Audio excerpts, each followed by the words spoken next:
On a tous cette image de la fac de droit, de l'université de droit, comme une voie royale d'élite, même si en réalité, pour faire des études de droit à l'université, tu y accèdes facilement. L'université étant publique, tu n'as pas besoin de passer tes concours. Quand tu obtiens ton bac, tu t'inscris sur Parcoursup et généralement, il n'y a pas de raison pour ne pas être prise dans une des facs dans lesquelles tu postules. Contrairement aux concours, comme les concours de Sciences Po par exemple, où tu es trié dès l'entrée. Quand tu vas en fac de droit, la question, ça n'est pas est-ce que je vais réussir à intégrer la fac de droit, mais est-ce que je vais valider mon année? Parce qu'en droit, le tri ne se fait pas à l'entrée, mais il se fait pendant tes années scolaires. Et le plus grand piège, c'est de croire que ça s'arrête au moment où tu as décroché ton master. Alors qu'en réalité, après avoir passé 5 ans à essayer de survivre aux examens, le vrai combat, le vrai effort, le vrai tri commence. Évidemment, à l'issue des études de droit, il y a une variété de métiers qui s'offrent à toi. Mais globalement, l'ENM pour être magistrat, qui est un concours de catégorie A+, tu as le CRFPA, qui est un concours déguisé en examen pour être avocat, où tu peux passer d'autres concours et examens. Tu as notamment le métier de notariat, les greffiers, etc., etc. Mais l'idée qu'après avoir fini tes études de droit, c'est terminé et tu peux t'insérer professionnellement, elle est pas si vraie que ça. En réalité, le plus dur arrive quand tu as fini tes études. Évidemment, c'est au cas par cas. Mais le fait est qu'il faut pouvoir faire sa place dans le monde professionnel et parfois ça s'avère être bien plus difficile que les études en elles-mêmes. Pourtant, au-delà des études, il y a un autre choc. Quand je suis arrivée à la fac de droit, ce qui m'a le plus surprise, c'est pas de réaliser telle ou telle méthode ou telle quantité de travail, mais c'est surtout le fait que, en ayant fait un certain choix pour mes études, j'ai eu accès à des connaissances qui, selon moi, font partie du b.a.-ba en tant que citoyen. Le fonctionnement de nos institutions, comment les lois sont votées, comment le pouvoir est réparti, qu'est-ce qu'une administration, pourquoi et qu'est-ce qu'une constitution. Toutes ces choses-là, je les ai apprises en ayant fait le choix de poursuivre des études de droit. Et pour moi, ça, c'était pas normal. Dans un pays qui se veut démocratique, la transparence entre les dirigeants et le commun des mortels n'est pas une option. Et pourtant, j'ai réalisé que j'apprenais tout ça en ayant fait un certain choix d'études supérieures. C'est d'ailleurs exactement pour cette raison que j'ai créé ces 2 comptes. Je t'invite à me rejoindre sur mes réseaux où je fais de la vulgarisation juridique et je t'explique comment nos institutions fonctionnent, le jargon et les procédures juridiques. Donc si jamais tu nous as toujours pas rejoint, qu'est-ce que t'attends? Je te mets tous les liens en description. À l'issue de mes 5 années de droit, je me suis un peu confrontée à une désillusion. Et ce, à plusieurs niveaux. Bon, avant de vous parler du mythe du droit, il faut d'abord qu'on fasse un petit bond en arrière et que je vous parle de mon parcours scolaire et notamment pourquoi j'ai choisi de poursuivre des études de droit. Ensuite, je passe à la désillusion de ma première année de droit au moment où je mets les pieds à la fac. Je n'y étais absolument pas préparée et j'avais surtout romantisé la filière, ce qui m'a valu le redoublement de ma première année. Ensuite, j'aborde avec vous le mythe du droit en France et ce que j'y ai observé, notamment le fait que la justice française soit partie intégrante du système préétabli et figé, très difficile à bousculer. Ensuite, on élargira la question au droit international, notamment le droit international public. À la lumière des conflits géopolitiques et de l'actualité, une chose s'effondre, le droit international public. Ensuite, je vous propose de revenir à la base, que sont les notions de justice, de droit ou même d'égalité. Si tu me connais pas, je m'appelle Sarah, je t'invite à me rejoindre partout sur Dalrose. N'hésite pas à me donner ton avis en commentaire, les débats sont ouverts et je te laisse tout de suite avec la vidéo. Avant de rentrer dans le vif du sujet, c'est important pour moi de vous raconter un petit peu comment je me suis inscrite en fac de droit, pourquoi j'ai choisi ce parcours et quel a été mon parcours avant la fac. Avant de me lancer en fac de droit, j'ai pas été cette élève qui s'est dirigée en fac de droit parce qu'elle avait des notes correctes, une moyenne générale correcte ou même une moyenne en matière sociale correcte. J'étais pas du tout cette élève. J'ai été une enfant à l'école qui a eu énormément de difficultés, tant avec mes camarades qu'avec mes professeurs, avec les notes, avec absolument tout. J'ai jamais été à ma place à l'école, mais je vous spoil pas puisque c'est le sujet d'un tout autre épisode qui s'appellera l'école. Mais pour vous la faire courte, en gros, j'étais pas vraiment pote avec l'école. L'école n'était pas pote avec moi et pourtant j'ai vraiment essayé qu'on s'entende bien tous les deux. Ça n'a pas matché. Quand je rentre en CP, je fais une visite médicale pour checker mes yeux, mes oreilles, tout ça et l'ophtalmologue se rend compte que je suis à la limite d'être aveugle et que si on avait attendu un petit peu plus, j'aurais été aveugle. Donc on me prescrit des lunettes. Je fais ma rentrée au CP. Déjà, je faisais partie, je crois, j'étais l'avant-dernière, voire la dernière de ma classe en CP puis en C20 et surtout avec mes camarades, catastrophique, le harcèlement des professeurs, le harcèlement des élèves, catastrophique. Mais encore une fois, ça fera partie d'un autre épisode. Je fais mes 2 années et quand j'arrive au CE2, ma maîtresse de CE2, au cours de l'année, se rend compte que je ne sais pas encore lire, en tout cas pas comme je devrais, et que je n'arrive pas à écrire. Donc, elle demande le redoublement pour ma classe de CE2, plus un suivi chez une orthophoniste, puisque je suis dyslexique. Il existe plusieurs formes de dyslexie. Pour ma part, je confonds et je confondais énormément certaines lettres entre elles et ça se ressentait beaucoup dans les dictées où j'avais tout le temps zéro, tout le temps zéro. Et dans la lecture, écriture, lecture. Mes plus grosses erreurs que je fais encore aujourd'hui, ça va être les sons F avec V, le T et le D, T, D et d'autres lettres. Je les fais encore aujourd'hui. J'ai donc accumulé un retard et c'est lié avec mes yeux. J'ai pas appris à lire correctement ni à écrire de par ma malformation dans mes yeux. Ça a entraîné une dyslexie qui m'a suivi tout au long de mon parcours. Donc j'ai toujours été très en retard avec beaucoup de difficultés et le problème c'est que ça a créé énormément de manque de confiance en moi et que en fait au fur et à mesure des années, quand tu perds cette confiance en toi où tu dois réviser pour un contrôle et que tu te dis il y a deux options, soit tu as révisé et tu arrives à avoir une note correcte, soit t'as pas révisé, il y a un manque de travail et tu feras mieux la prochaine fois en révisant plus. Sauf que j'avais beau réviser, j'avais beau essayer de comprendre, je n'ai jamais saisi la méthode. Le système est comme il est, il ne me correspondait absolument pas, c'était pas ma manière de fonctionner dans mon cerveau pour comprendre comment ça se passait. Ok, ça m'a suivi tout au long de ma scolarité. Sauf que quand je suis arrivée au lycée, je me suis dit, de toute manière, c'est pas grave, je sais ce que je veux faire, surtout lycée, collège, je sais ce que je veux faire dans la vie, je sais que je veux être avocate. Donc, quand je serai dans mon domaine, c'est-à-dire en fac de droit, je réussirai puisque je serai dans mon domaine. J'ai voulu être avocate vers l'âge de 12 ans. Je pense que c'est lié à plein d'autres choses, mais si je retire un élément de toutes ces choses, aussi cliché que ça puisse paraître, j'étais tombée sur le film Omar, de l'affaire Omar m'a tué, et en fait, j'ai été prise d'une injustice tellement grande. Si vous connaissez pas l'histoire de Omar m'a tué, elle est très connue, mais c'est une vieille dame riche qui meurt et on retrouve dans la pièce dans laquelle elle a été assassinée une écriture au sang où il y a écrit « Omar m'a tué » et ce fameux Omar, c'est le jardinier de cette dame, Madame Marshall. Et donc, il a été inculpé et il a été, je crois que c'est Jacques Chirac qui l'a gracié, mais il n'a jamais été reconnu non coupable, même s'il a été gracié. Il y a une nuance juridique. Bref, je vous renvoie à cette affaire. C'est une affaire qui m'a énormément touchée et après, à chaque fois que je regardais des documentaires ou des trucs de meurtre ou quoi que ce soit, j'ai toujours voulu être cette personne qui est l'avocat. Je me voyais dans la peau de l'avocat. Je pense que toutes les difficultés que j'ai accumulées en écriture et en lecture, je les compensais à l'oral. J'ai jamais eu beaucoup de difficultés à l'oral. J'ai toujours réussi à me débrouiller, aux exposés, ce que j'arrivais pas à faire à l'écrit, j'arrivais à le faire à l'oral et donc ça compensait un peu mes moyennes, surtout au collège-lycée. Donc au niveau de l'oral, j'ai jamais eu de problème et j'avais cette sensation que c'était ma vocation, que je me voyais avec cette robe noire dans le tribunal à plaider, à parler pour ceux qui ne peuvent pas parler, à défendre ceux qui n'arrivent pas à se défendre et à endosser ce rôle qu'a l'avocat. Et là, vous allez me dire, pour ceux qui ne le savent pas, spoiler alert, ce n'est qu'un petit pourcentage du métier d'avocat. Déjà, quand tu vas en fac de droit, t'as pas forcément envie d'être avocat. Il y a énormément de débouchés, énormément de métiers qui sont liés aux études de droit. Mais moi, dans mon cas, qui voulais être avocate, c'est pas, tous les avocats ne plaident pas. Et parmi les avocats qui plaident, c'est un secteur tellement bouché que pour gagner sa vie comme un avocat, quand tu penses avocat gagne sa vie, c'est-à-dire très bien, faut vraiment faire sa place. En tout cas, tout ça, moi, je l'avais pas en tête avant d'arriver en fac de droit. Je me disais, c'est ça que je veux faire, ça va être ça. C'était assez simple en fait dans ma tête. J'ai aussi effectué mon stage de 3e en cabinet d'avocat. Je me rappelle, il y avait cette jeune femme qui faisait son stage de M2,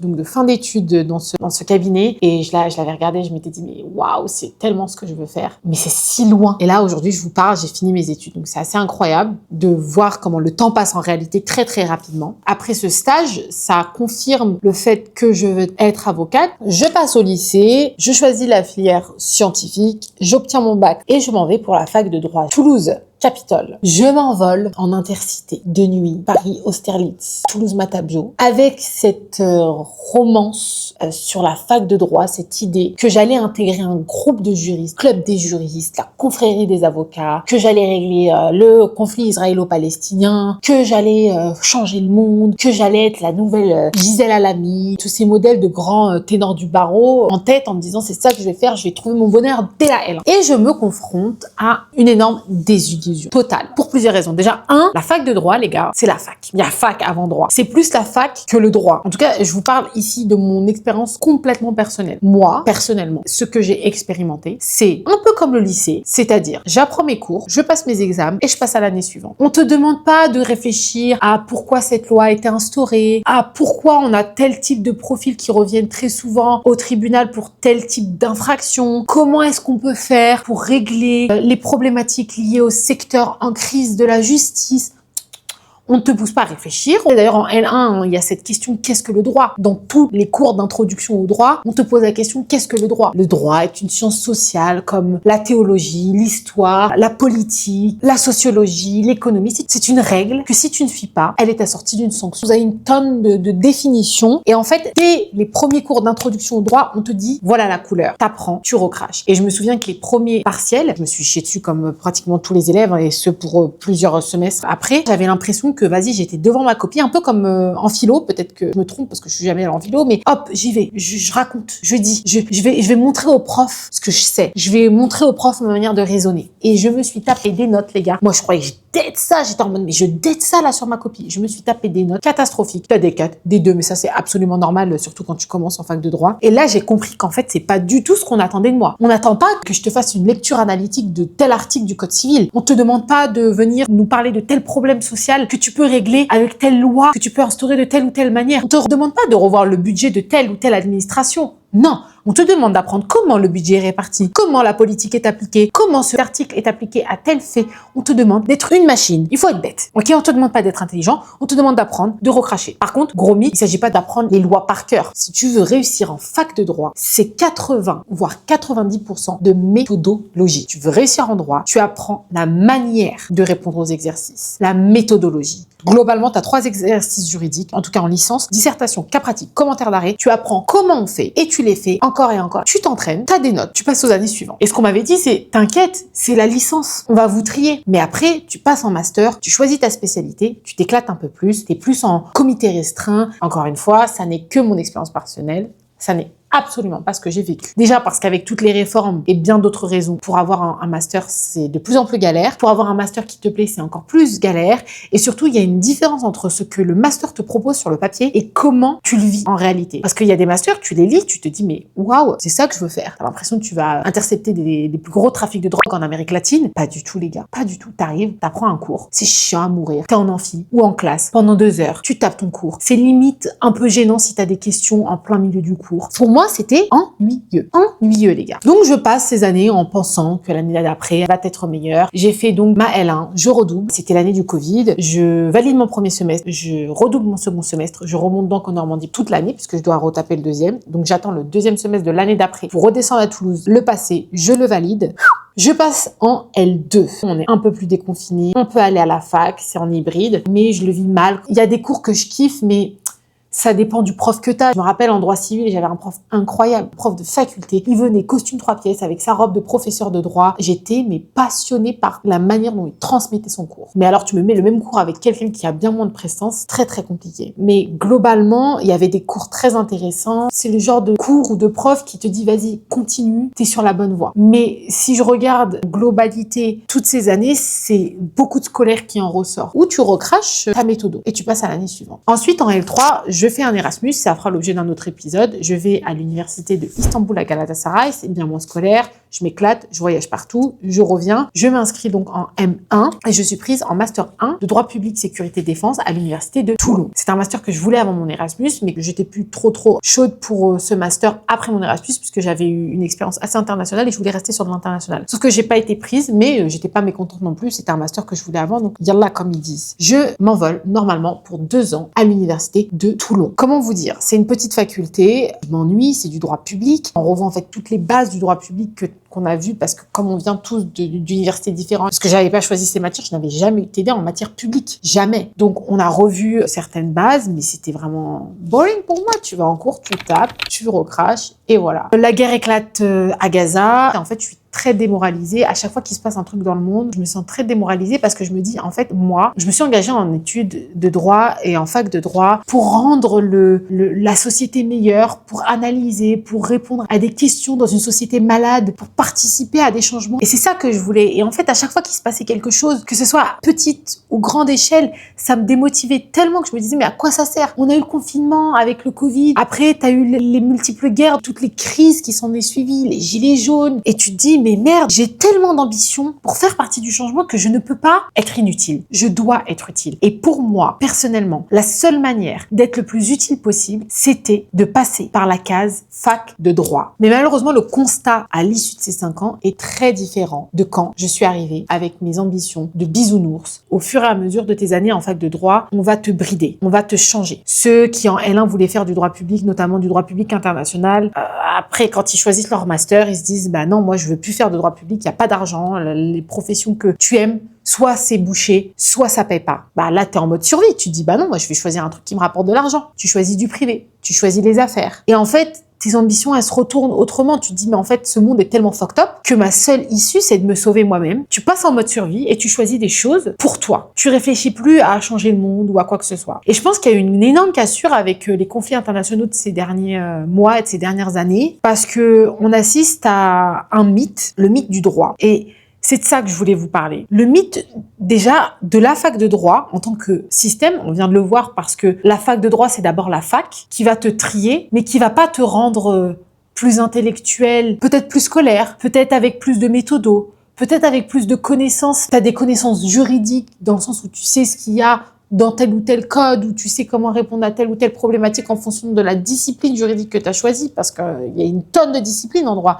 Le droit civil, c'est pas le droit pénal, mais c'est pas le droit administratif, qui n'est pas le droit commercial, et encore, tu as encore tout ce qui est à côté, tu as les procédures, bref, c'est très très riche. Et donc la fac, pour moi, elle a été là pour te brider comme l'école t'a bridé avant. Ça va te réorienter, soit tu survis, et à la fin tu choisis quelque chose qui va t'aider, qui va t'apporter, parce que quand tu as passé 5 ans à te sacrifier, les études c'est long, c'est difficile. Pour certains, on est loin de la famille. Pour la plupart, on n'a pas un rond. Tu vois tout le monde aller en vacances. Pendant que toi, tu te tapes des tafs d'été, pouvoir mettre de côté, pouvoir survivre l'année. Et tous ces sacrifices, à un moment donné, il faut que ça paye. Et quand t'entends parler de tel ou tel conflit, ou de tel secteur complètement bouché, ou de tel secteur complètement corrompu, tu perds espoir et tu dis, ok, il me reste qu'un seul truc, je me sauve, je me sauve. Et en plus de ça, en plus de la fac de droit qui pour moi a été une désillusion, il y a le système juridique de manière générale. À l'échelle nationale, quand je perdais un peu espoir, on nous avait conseillé en licence, et quand vous vous souvenez plus pourquoi vous faites du droit, va au tribunal, va voir les avocats, va voir comment ça se passe. Déjà, ça t'aide à savoir si c'est vraiment ce que tu veux faire. Et puis ça remotive. Moi, ça m'a remotivé pas mal de fois, mais en allant au tribunal, quand j'étais en licence de droit, donc j'allais au tribunal judiciaire de Toulouse, vous voyez ces avocats, principalement ces avocates qui se succédaient. Et en fait, j'ai remarqué que la plupart des clients, c'était des hommes, la plupart, et le profil était très similaire. C'était des délits, les crimes,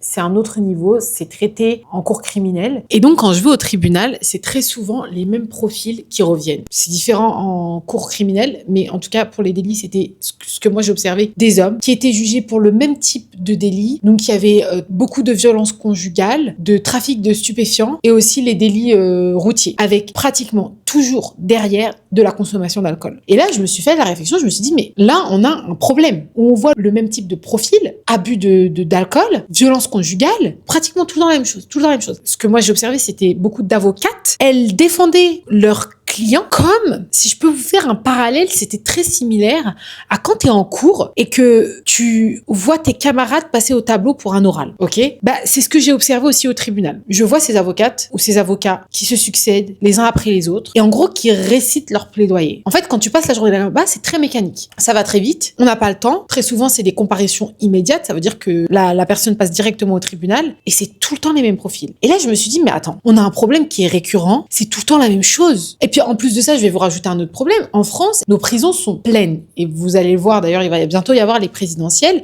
C'est une question qui revient souvent sur le système carcéral français, qui est aussi en crise, car il n'y a plus de place. Et moi, je suis là, je sais que c'est simple à se dire, hein, c'est très simple à dire et ça doit être bien complexe à réaliser, mais je me dis, mais attends, ça crie à la problématique sociale. Est-ce que il faudrait pas se pencher sur l'abus de l'alcool? Est-ce qu'il faudrait pas plus se pencher sur le système économique qui vient favoriser la consommation d'alcool, de drogue?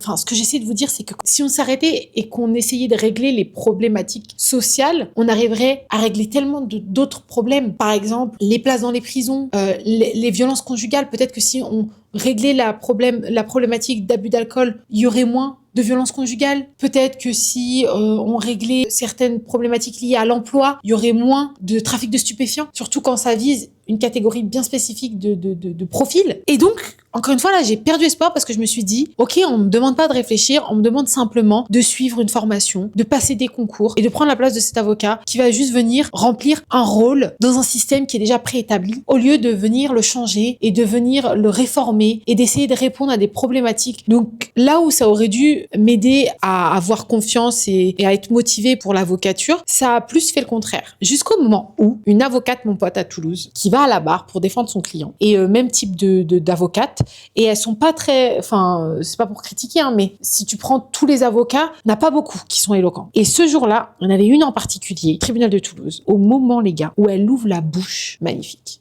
Et je me suis dit, c'est ça que je veux faire. Elle était d'une éloquence, et c'est la seule d'ailleurs, alors que le mec qu'elle défendait, c'était le même type de profil. C'est la seule qui a fait acquitter son client sur la base des principes juridiques de notre droit, la preuve et que sais-je. C'est la seule, d'une aura. Je me suis dit, mais ça, c'était sa vocation. C'est ça que je veux être. Là, il y a tellement d'avocats qui sont passés par la fac de droit et en fait, ça te trie d'une manière qui n'est pas pour ceux pour lesquels c'est leur vocation. Je sais pas comment expliquer, mais il y a un tel écart entre la formation et la profession que certaines personnes qui auraient été excellentes en tant qu'avocat n'arrivent pas jusque-là, puisque la formation te trie. Et certaines personnes qui n'étaient pas faites pour être avocats sont avocats parce que c'était des personnes excellentes en cours. Mais comment ça se fait? Cette personne, c'était la première de sa classe. Elle a majoré pendant 5 ans. Elle arrive sur le terrain, elle sait pas en placer une. Alors oui, ça s'apprend. Et je pense que tu as quand même une base où c'est ta vocation ou ça l'est pas. Parfois, tu as besoin d'années et de temps pour vraiment réussir à sortir cet avocat qui est en toi. Je suis persuadée que être avocat, ça reste une vocation.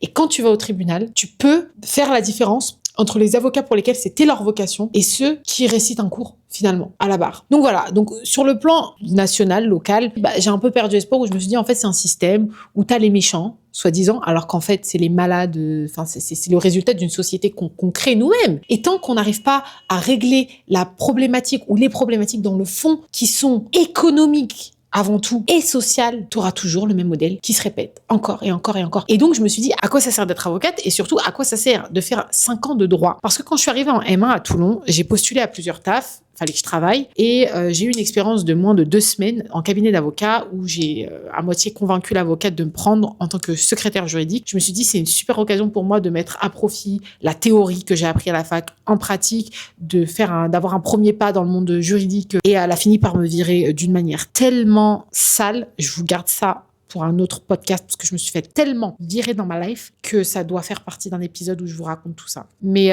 en tout cas, j'étais pas prête pour ce type de taf et la réflexion que je m'étais faite, c'était mais là, je me suis tapé 4 ans de droit à la fac, je ne comprends rien. Je ne comprends pas le vocabulaire qu'ils utilisent, je ne comprends pas les logiciels qu'ils utilisent, je ne comprends pas la procédure. En 4 ans de droit, j'avais jamais fait de procédure civile, j'étais complètement perdue. Et je me suis dit, donc en fait, là, nous, on est préparés pour quoi finalement? Quand tu arrives en cabinet d'avocat que tu ne connais, je dis pas, tu dois savoir faire. Évidemment, tu dois être formé. Tu connais au moins les termes techniques. Mais alors, rien du tout, les gars. Rien du tout. La journée type d'un avocat, apparemment, je l'ai pas encore passée, tu l'apprends en école d'avocat. En gros, tu apprends tout en école d'avocat quand tu veux être avocat. C'est à se demander à quoi ça sert de faire 5 piges de droit. Ma réponse, après 5 ans de droit, c'était, mais en fait, ça sert qu'à te trier, finalement. Alors oui, tu apprends des choses. Oui, tu sais comment chercher dans un code. Tu sais comment faire tes exercices juridiques, cas pratiques, dissertation. Voilà, tu connais les bases scolaires. Mais qui se sert de ça quand t'es avocat? Ou que t'es juriste, hein, d'ailleurs, en entreprise ou quoi que ce soit. Quand après 5 ans de droit, tu sais même pas comment faire un contrat. À quoi ça sert? Donc c'est toutes ces questions que je me suis posées. Et là, cerise sur le gâteau de cette désillusion, c'est toute l'actualité géopolitique, tout le mythe du droit international qui s'est effondré, notamment avec la guerre à Gaza. Pourquoi ça a changé? Déjà parce que j'ai vraiment l'impression que... Alors déjà, on n'y croyait pas trop avant, mais alors, après Gaza, ça a été genre, je pense pour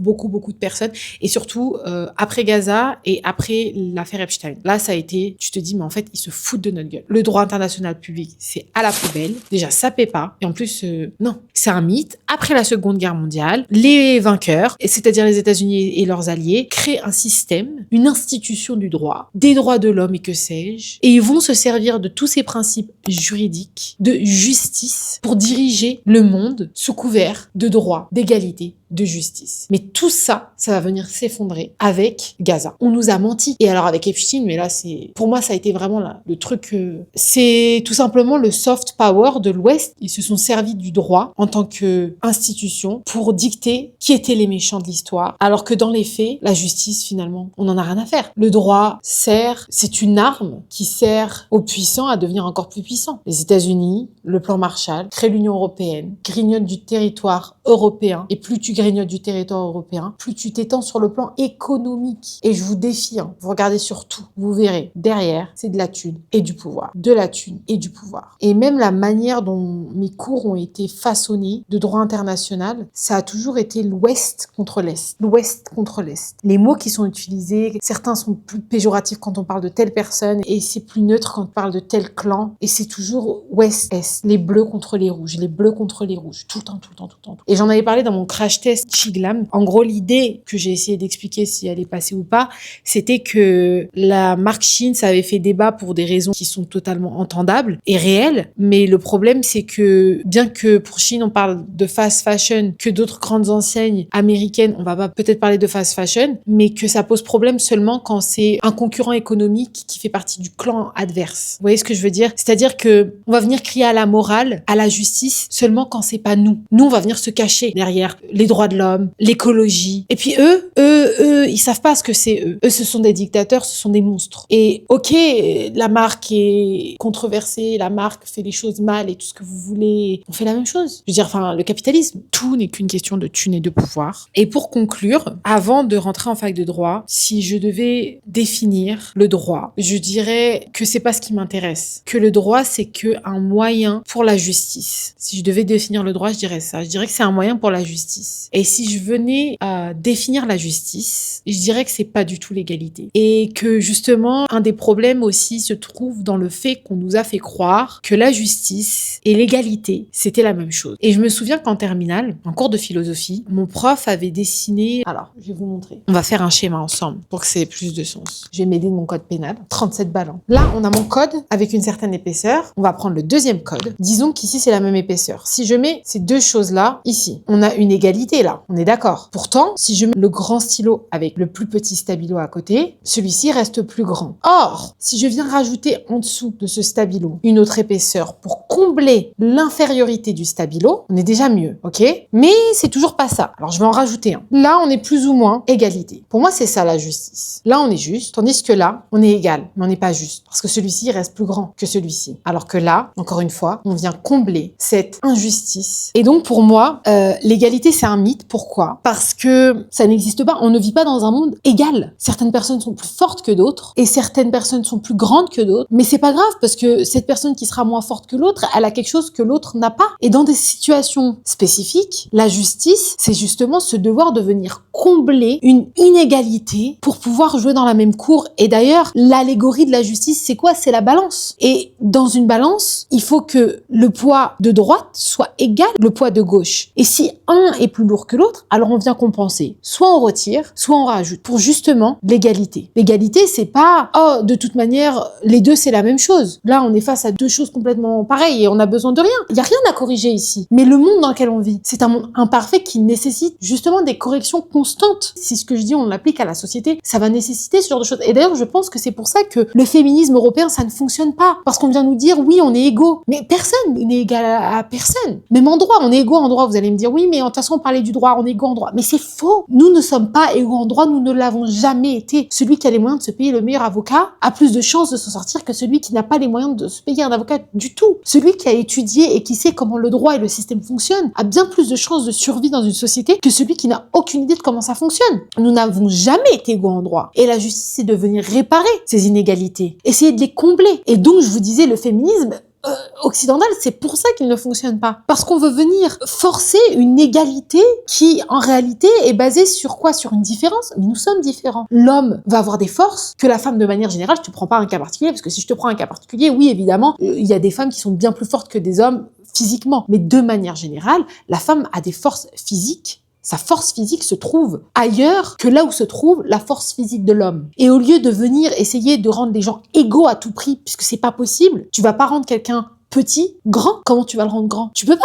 Aller en fac de droit, c'est toutes ces nuances. Et d'ailleurs, on m'avait dit en licence, t'inquiète, quand tu passeras en master, ça sera plus intéressant et ça sera plus cette idée de justice. Et puis je suis passée en master et on m'a dit, mais t'es pas en master de philosophie du droit. Fallait faire de la philosophie du droit. Je vous ai pas fini ma petite story time, mais après mon master à Toulon, j'ai voulu arrêter avec la guerre à Gaza. J'ai perdu espoir et je me suis dit que ça servait à rien, que quel changement tu veux faire dans un système qui est complètement bloqué et où les puissants resteront de toute manière tout le temps puissants. Puis j'ai arrêté, je suis partie en Égypte, je suis allée faire quelque chose que j'ai toujours voulu faire, c'est-à-dire apprendre l'arabe au Caire. J'ai donc postulé dans une école pour avoir un taf alimentaire, duquel je me suis fait virer. Pareil, ça fera l'objet d'une vidéo. Et puis, une semaine après la rentrée, on m'a retiré ma classe. Je taffais toujours là-bas, mais on m'a retiré ma classe. Et j'ai commencé à m'ennuyer. Je discutais avec une collègue qui m'a dit qu'elle avait fait l'IDAI. Et donc, j'étais allée me renseigner à l'université du Caire, au culot, pour voir si je pouvais intégrer le master de l'IDAI. J'ai eu 2 rendez-vous avec le directeur de ce master. Donc, c'était un master de droit international européen des affaires. C'est très intéressant en termes de cours. Et puis, c'est comme ça que j'ai réussi donc à valider ce M2 de Paris 1, la Sorbonne, mais délocalisé au Caire. La prochaine étape, normalement, c'est le CRFPA. Je ne sais pas quand. Je devais m'inscrire cette année, mais finalement, ça n'a pas été possible. Du coup, ça a laissé place cette année 2025-2026 à la réflexion sur qu'est-ce que je veux faire de ma vie, quelle est la voie que je veux suivre. Et en plus, il y a des réformes qui passent en ce moment et qui viennent chambouler un peu le métier d'avocat. Je me suis posé la question, est-ce que je veux toujours être avocate? Est-ce que c'est ça que je veux faire? Et la réponse est oui. Puisque même si le système est bouché, même si le système est bloqué, même si le changement met du temps à apparaître, et j'ai plus l'impression que le droit et le monde juridique et les tribunaux et les avocats font partie du système intégrant, là où pour moi c'est justement ces personnes qui doivent venir bousculer le changement, c'est des combats qui ne s'arrêteront jamais, eh bien je pense tout de même que ça reste un métier que je veux exercer pour les raisons que je vous ai citées en début de vidéo, mais aussi parce que quand c'est ta vocation, je pense que tu peux aider à un changement si tu arrives à garder tes intentions tout au long de ton parcours, que tu ne désespères pas, que ça soit parce que tu galères financièrement et que t'en as marre et que maintenant tu veux te mettre à l'abri, que ça soit parce que telle ou telle spécialité est bouchée. Je pense que quand tu peux faire la différence, tu dois toujours essayer et pas lâcher. Et je pense que ça reste un métier qui, quand il est exercé par la bonne personne, peut guérir une société. En tout cas, peut-être pas guérir la société, mais apporter ta pierre à l'édifice et être actif dans le changement social. Par contre, j'ai réajusté mes expectations, comme on dit, et je pense que si tu te lances en fac de droit, il ne faut pas romancer les études et se dire qu'il suffit que tu valides tes années pour être telle ou telle personne. Je pense que c'est un combat d'une vie. Pour conclure cette vidéo, je pense que je suis bien plus mature parce que j'ai réalisé que ça faisait partie du système scolaire, ça reste l'enseignement supérieur. Et je dirais que quand on a une personnalité où on veut faire la différence, ça ne doit pas et ça n'est pas lié aux études que tu poursuis. Ça n'est pas lié au système dans lequel tu interagis. Ça fait partie de toi. Je regrette pas du tout d'être passée par là parce que maintenant je les ai, mes masters. Le jour où je suis prête à passer le CRFPA, eh ben je le passe. Et oui, ça va être encore des années de formation, 2 ans d'école d'avocat. Et puis ensuite, il faut faire sa place dans le milieu. Mais je pense que quand tu l'as en toi, quand c'est ta vocation, soit ça passe, soit ça casse. Et quand ça passe, je pense que ça vaut le coup.